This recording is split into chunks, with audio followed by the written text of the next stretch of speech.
For a long time, psychologists thought that people learned fear, right? So your typical person, your typical lab rat, was a calm creature.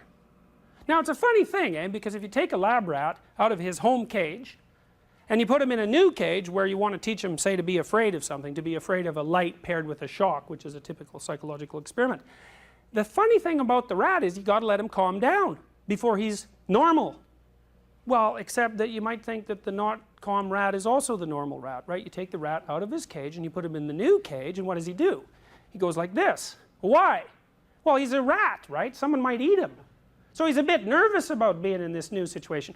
Rats do not like being in new situations. They don't like bright light.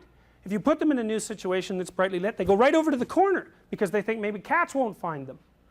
Rats are so afraid of cats that they never even have to meet a cat to be afraid of them. So you can take a rat that's never seen a cat in his life, and if you let him smell some cat odor or show him a cat, he'll, well, I'll tell you, if you show a rat a cat somewhere he doesn't expect it, he will run back to his burrow and scream for 24 hours.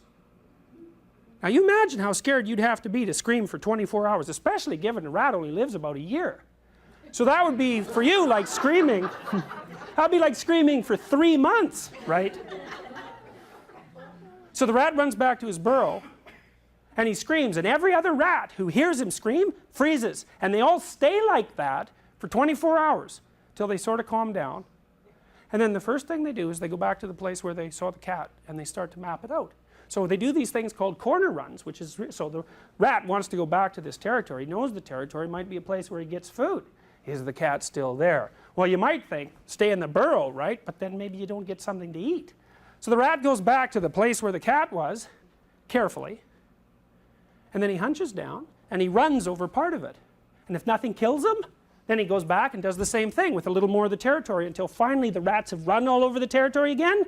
Then they go back to eating, making love, paying attention to their families, because rats are quite social despite the fact that they're rats.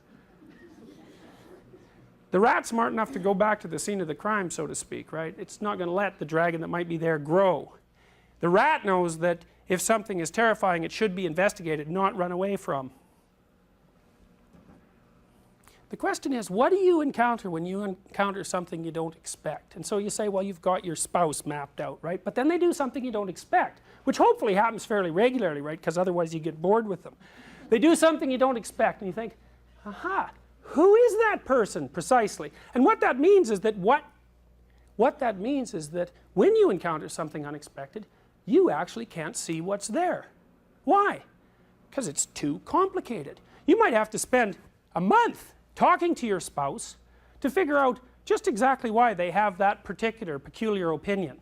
You have to explore and dig to find out how they map the world. If you encounter something unexpected, the first thing you see is not the world. The first thing you see is just a sense of discomfort and fear combined with some latent curiosity that the world is not the way you thought it was. Now, how do you find out what the world is actually like? Well, you have to investigate it. You have to investigate it. It means you have to take a risk. You have to move forward the same way that people do in psychotherapy. You have to find the thing that you're bordering on avoiding and go in and map it. Now, it's a curious thing, you know. Common anxiety disorder is agoraphobia. Agoraphobia is a generalized anxiety disorder, and people who suffer severely from agoraphobia often get to the point where, because of their panics, they're housebound. They can't go outside their room or their house. Now, they'd run away from their room or their house too if they could, but there's nowhere to run, so they're pretty much stuck being somewhere. So, an agoraphobic comes in for therapy. You think, well, what do you do with them? And you say, well, the agoraphobic says, I can't go on elevators. And you say, okay, well, let's go try. And you say, all right, well, relax. So you teach the person to breathe, which really doesn't help that much, but it makes them feel better. You can do this without teaching them to relax. It doesn't matter a bit, but it does help them feel better. You say, okay, well, there's the elevator. I say, how close can you get to the elevator? You say, well, I can't really get more than like 20 feet, that's maximum. I said, well, okay, let's just go up to 20 feet there, and I may do that, and then you let them stand there, and stand there, and stand there, and stand there, and stand there. Sooner or later, they get bored of being 20 feet from the elevator. And then you say, well, look, let's could you go 10 feet? No, I couldn't go 10 feet. That's too close. How about, could you go 3 more feet? Yeah, I think I could do that. So they go 3 more feet, and then you let them stand there. And they find out nothing terrible is happening sooner or later. And then they go another 3 feet, and then they go another 3 feet. And then they're like confronting the elevator. And then they're inside the elevator, but they're going like this, because they don't want to look at the elevator, right? So you say, well, you got to look at the elevator, you got to look at the numbers, you got to look at the buttons. So they do that. And then you think, well, could we go up a floor? No, we couldn't go up a floor. Okay, well, I'll tell you what. We'll just close the door, I'll put my hand in, it'll open again. Could you do that? Yeah, I could do that. Step by step. Sooner or later, and usually sooner, bang, they've gone up a floor, right? So then what happens? They go home and have a fight with their husband that's been brewing for like 15 years. Why? Well, it's not because the elevator is symbolically related to the fight. It has nothing to do with it. It's because what the person learns in the combat with the unknown, which just happens to be taking the guise of an elevator, is that they can confront things that frighten them without being destroyed by the confrontation. And so what you see immediately, and this was contrary to an original psychoanalytic prediction, is that, man, you know, you take that person out and you teach them they can go on the elevator, and right off the bat they're going to shopping malls, they're in taxis, they're back in the subway, and they're standing up for themselves at home.